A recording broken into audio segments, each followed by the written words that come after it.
तो दोस्तों आज हम फिर से आपके लिए लेकर आए हैं देश दुनिया की सभी ताजा बड़ी खबरें। फटाफट इस वीडियो में आपको बताने वाले हैं, तो वीडियो को अंत तक जरूर देखें। अगर आप भी मोदी मीडिया का पुरजोर विरोध करते हैं तो वीडियो को दिल से लाइक करके अपना समर्थन जरूर दर्ज करें। इसी बीच पर तो दोस्तों अगली बड़ी खबर की ओर, तो दिल्ली हिंसा के दौरान की थी हत्या और लूटपाट, RSS के 16 कार्यकर्ता गिरफ्तार। जहाँ दोस्तों आपको बता दें, ये बहुत बड़ी खबर सामने निकल कर आ रही कि नागरिकता संशोधन कानून के विरोध के दौरान देश की राजधानी दिल्ली में हुए मुस्लिम विरोधी हिंसा के मामले में RSS और विश्व हिंदू परिषद के 16 कार्यकर्ताओं को दिल्ली पुलिस ने गिरफ्तार किया है। वहीं ये 16 RSS के कार्यकर्ता और पद अधिकारी हैं जिन पर दंगे, हत्या और लूटपाट के मामले में पुलिस ने गिरफ्तारी की है। वहीं दिल्ली पुलिस द्वारा दायर चार्जशीट में इन सभी के नाम है। ये सभी 16 आरोपी राष्ट्रीय स्वयंसेवक संघ के जुड़े हुए हैं और सक्रिय सदस्य हैं। इन सभी को 9 अप्रैल को हत्या, दंगा, घातक हथियार और गैर कानूनी विधानसभा का हिस्सा और आपराधिक साजिश के तहत गिरफ्तार किया गया है। हालांकि RSS के पद अधिकारियों ने इन सभी को बेकसूर और निर्दोष बताया और कहा कि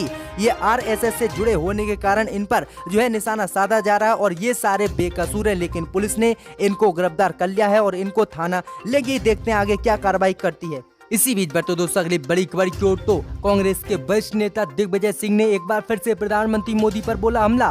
कहा मोदी जी का अहंकार इसी प्रकार रहा तो देश भी तबाह होने से नहीं बचेगा। जहां दोस्तों आपको बता दें कि आज मध्य प्रदेश में मुख्यमंत्री शिवराज सिंह चौहान के कैबिनेट का विस्तार हो रहा है। वहीं दूसरी ओर प्रदेश के पूर्व मुख्यमंत्री व कांग्रेस के वरिष्ठ नेता दिग्विजय सिंह ने एक बार फिर से प्रधानमंत्री मोदी पर हमला बोला है। उन्होंने ट्वीट करते हुए कांग्रेस महासचिव प्रियंका गांधी का एक वीडियो शेयर किया और लिखा कि अहंकार ने रावण की लंका लगा दी और दुर्योधन के अहंकार ने महाभारत का युद्ध करा दिया। यही अहम और अहंकार आज मोदी जी में नजर आ रहा है। यदि मोदी जी का अहंकार इसी प्रकार रहा तो हमारा देश भी तबाह होने से नहीं बचेगा। मोहन भागवत जी जरा मोदी जी को नियंत्रित कीजिए। जहाँ दोस्तों आपको बता दें ये काफी बड़ा हमला बोला गया है। इससे पहले भी दिग्विजय सिंह ने चीनी सेना के कथित तौर पर लद्दाख के भारतीय इलाके में घुसने पर प्रधानमंत्री मोदी की चुप्पी पर सवाल उठाए थे और इस मुद्दे पर प्रधानमंत्री मोदी से स्पष्टीकरण मांगते। इसी बीच तो दोस्तों अगली बड़ी खबर की ओर, तो कांवड़ियों को बड़ा झटका। हरिद्वार पहुंचे कांवड़िये तो 14 दिन होंगे क्वारंटीन, नहीं मिलेगा गंगा जल। जहां दोस्तों आपको बता दें ये काफी बड़ी खबर सामने निकल कर आ रही है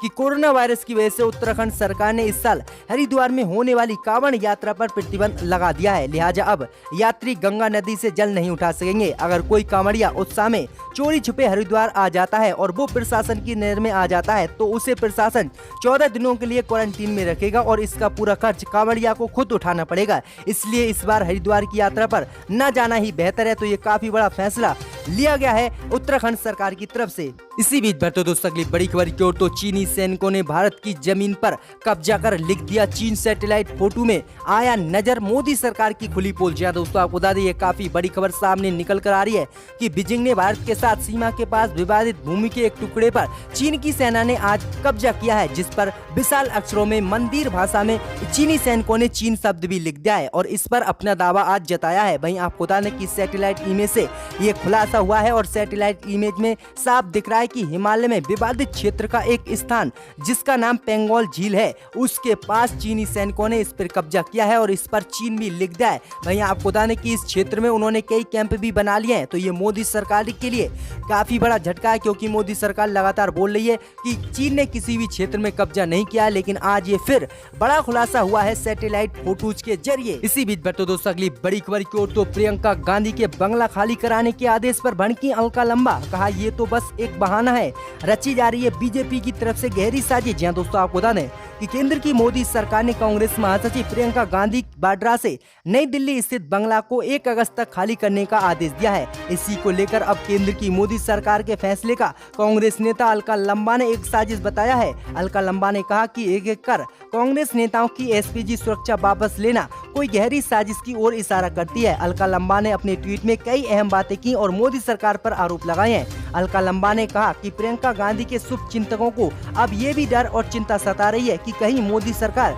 जानकर गांधी परिवार की सुरक्षा के साथ खिलवाड़ तो नहीं कर रही है। उनकी हत्या तक की साजिश इसी के तहत रची जा सकती है। घर खाली करवाना तो एक बहाना है, इससे पहले उनकी सुरक्षा भी हटाई जा चुकी है। ये एक गहरी साजिश बीजेपी की तरफ से हो सकती है। तो ये काफी बड़े आरोप बीजेपी पर लगाए हैं अलका लंबा ने। इसी बीच बैठो दोस्तों अगली बड़ी खबर की ओर। तो पाकिस्तान ने ऑनलाइन गेम पबजी पर लगाया प्रतिबंध, स्वास्थ्य के लिए बताया हानिकारक। जहां दोस्तों आपको बता दें काफी बड़ी खबर सामने निकल कर आ रही है कि पाकिस्तान ने बुधवार को लोकप्रिय ऑनलाइन गेम पबजी पर प्रतिबंध लगा दिया है। वहीं आपको बता दें कि देश की टेली कम्युनिकेशन अथॉरिटी पीटीए ने पबजी गेम को खिलाड़ियों के स्वास्थ्य के लिए हानिकारक बताया था। पाकिस्तान टेली कम्युनिकेशन अथॉरिटी ने ट्वीट कर पोस्ट में कहा कि पीटीए को पबजी के खिलाफ कई शिकायत मिली, जिसमें कहा गया कि ये गेम नशे की लत, समय की बर्बादी और बच्चों के शरीर और मनोवैज्ञानिक स्वास्थ्य पर गंभीर नकारात्मक प्रभाव डालता है, जिसके बाद आज पबजी को पाकिस्तान में बंद कर दिया गया है। तो ये काफी बड़ी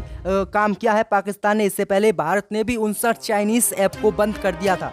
इसी बीच बैठो दोस्तों अगली बड़ी खबर की ओर। तो प्रियंका गांधी के सरकारी बंगला खाली कराने के मोदी सरकार के नोटिस पर कैप्टन अमरिंदर सिंह ने की गुजारिश। प्रियंका के फैसले पर किया जाए केंद्र की मोदी सरकार द्वारा विचार। जहां दोस्तों आपको बता दें कि केंद्र की मोदी सरकार ने कांग्रेस की राष्ट्रीय महासचिव प्रियंका गांधी को 1 महीने के अंदर दिल्ली के लोधी स्टेट स्थित बंगला खाली कराने को कहा था। सरकार की ओर से भेजे गए नोटिस में पंजाब के मुख्यमंत्री कैप्टन अमरिंदर सिंह ने केंद्र के फैसले पर फिर से विचार करने का अनुरोध किया है। उन्होंने कहा कि उनकी सुरक्षा हित को देखते हुए आदेश को केंद्र की मोदी सरकार को वापस लेना चाहिए, क्योंकि उनकी सुरक्षा काफी गंभीर है। वहीं आपको बता दें कि इसी को लेकर राजस्थान के मुख्यमंत्री अशोक गहलोत ने भी केंद्र की मोदी सरकार पर निशाना साधते हुए कहा कि सरकार ने पहले प्रियंका गांधी और कांग्रेस के वरिष्ठ नेताओं की एसपीजी सुरक्षा हटा दी, फिर उनको Z+ सुरक्षा दे दी। अब कहती है कि ये सुरक्षा कवर सरकारी आवास के अलॉटमेंट के प्रावधानों के अनुकूल नहीं है। साफ है कि सब कुछ पहले से तय है और एकमात्र लक्ष्य उन्हें परेशान करने का। तो काफी बड़ा गंभीर आरोप राजस्थान के मुख्यमंत्री अशोक गहलोत ने लगाया है। इसी बीच बैठो दोस्तों अगली बड़ी खबर की ओर। तो मध्य प्रदेश में शिवराज सिंह चौहान के मंत्रिमंडल विस्तार से पहले बोले सिंधिया, अन्याय के खिलाफ संघर्षी धर्म। जहां दोस्तों आपको बता दें कि मध्य प्रदेश में शिवराज सिंह चौहान सरकार का आज मंत्रिमंडल विस्तार होना है। मंत्रिमंडल के विस्तार से पहले ही पूर्व केंद्रीय मंत्री ज्योतिरादित्य सिंधिया ने अन्याय के खिलाफ छेड़े गए संघर्ष को धर्म बताया है। वहीं आपको बता दें कि सिंधिया भोपाल में जो है मध्य प्रदेश के मुख्यमंत्री चौहान के मंत्रिमंडल के दूसरे विस्तार समारोह में हिस्सा लेने के लिए पहुंचे और इसी के बीच उन्होंने ट्वीट कर कहा कि अन्याय के खिलाफ छेड़ा गया संघर्ष ही मेरा धर्म है। वहीं आपको बता दें कि गौरतलब है कि राज्य में सिंधिया के कारण ही बीजेपी सरकार बनी और इसी कारण जो है कांग्रेस सरकार जो है मध्य प्रदेश में गिरी। वहीं आपको बता दें कि आज मंत्रिमंडल में जो है सिंधिया समर्थकों को डिप्टी सीएम पद की जिम्मेदारी दी जा सकती है। इसी बीच बैठो दोस्तों अगली बड़ी खबर की ओर। तो चीनी ऐप टिकटॉक की तरफ से केस नहीं लड़ेंगे कांग्रेस नेता अभिषेक मनु सिंघवी। जहां दोस्तों आपको बता दें काफी बड़ा झटका टिकटॉक ऐप को लगा है कि कांग्रेस नेता वरिष्ठ वकील अभिषेक मनु सिंघवी ने साफ कर दिया है कि वो चीनी ऐप टिकटॉक की तरफ से केस नहीं लड़ेंगे। बुधवार को अभिषेक मनु सिंघवी ने कहा कि चीनी ऐप टिकटॉक की तरफ से कोर्ट में पैरवी वो नहीं करेंगे। पिछले साल टिकटॉक के लिए केस लड़ने वाले अभिषेक मनु सिंघवी ने बताया कि टिकटॉक के लिए उन्होंने 1 साल पहले सुप्रीम कोर्ट में पैरवी की थी और वे जीते भी थे। हालांकि इस दबाव कोर्ट में चीनी ऐप टिकटॉक के लिए केस नहीं लड़ेंगे। उन्होंने साफ कहा कि गलवान घाटी में जिस तरह से चीन ने हमें धोखा दिया है, इसी को देखते हुए मोदी सरकार ने 59 चीनी ऐप को जो है बैन कर दिया और मैं अब इसकी पैरवी नहीं करूंगा। इससे पहले भी आपको बता दें कि भारत के वरिष्ठ वकीलों ने इससे किनारा कर लिया और केस लड़ने से साफ इनकार कर दिया। तो अब देखिएगा कि चीनी टिकटॉक ऐप की पैरवी के लिए भारत में कोई वकील भी सामने खड़ा नहीं हो रहा है। इसी बीच बैठो दोस्तों अगली बड़ी खबर की ओर। तो प्रियंका गांधी का मकान खाली कराने के मोदी सरकार के नोटिस पर बोली कांग्रेस, ये मोदी योगी की बौखलाहट दिखाता है। जय दोस्तों आपको बता दें कि कांग्रेस महासचिव प्रियंका गांधी वाड्रा का नई दिल्ली स्थित सरकारी बंगला खाली कराने से जुड़े सरकार के आदेश को लेकर मुख्य विपक्षी पार्टी ने बुधवार को मोदी सरकार पर आरोप लगाया है और कहा है कि ये एकदम प्रधानमंत्री मोदी और उत्तर प्रदेश के मुख्यमंत्री योगी आदित्यनाथ की बेचैनी को दिखाता है। वहीं आपको बता दें कि पार्टी के मुख्य प्रवक्ता रणदीप सुरजेवाला ने कहा कि आवास खाली कराने से प्रियंका गांधी और कांग्रेस डरने वाली नहीं है तथा वे देश एवं उत्तर प्रदेश की जनता की आवाज उठाते रहेंगे। उन्होंने एक बयान में दावा किया है कि भाजपा व मोदी सरकार की कांग्रेस नेतृत्व से अंधी नफरत तथा प्रतिशोध की भावना जग जाहिर है। अब तो वह और ओछी हरकतें व हथकंडों पर उतर आए हैं। प्रियंका जी का मकान खाली कराने का नोटिस मोदी जी योगी जी की बेचैनी को दिखाता है। तो ये काफी बड़ी बात कही गई है कांग्रेस की तरफ से। इसी बीच बैठो दोस्तों अगली बड़ी खबर की ओर। तो चीन से सीमा पर जारी तनाव के बीच लद्दाख जाएंगे रक्षा मंत्री राजनाथ सिंह व सेना अध्यक्ष MM नरवणे। जहां दोस्तों आपको बता दें ये काफी बड़ी खबर सामने निकल कर आ रही है कि लद्दाख क्षेत्र में चीन की सेना के साथ चल रहे सीमा विवाद के बीच रक्षा मंत्री राजनाथ सिंह लद्दाख का दौरा कर सकते हैं। चीनी सेना के साथ सीमा पर गतिरोध के मद्देनजर भारत की सैन्य तैयारियों का जायजा लेने के लिए शुक्रवार को राजनाथ सिंह ये दौरा कर सकते हैं। इस दौरान रक्षा मंत्री के साथ थल सेना अध्यक्ष मनोज मुकुंद नरवणे भी होंगे। सूत्रों ने बताया कि लद्दाख यात्रा के दौरान सिंह ने सेना के वरिष्ठ अधिकारियों के साथ उच्च स्तरीय बैठक कर सकते हैं और चीन मसले पर जायजा ले सकते हैं। तो ये काफी बड़ी अपडेट है। क्या है, इनकी मोतली को वापस लिया जाए, इनको दोबारा इस ऐवान में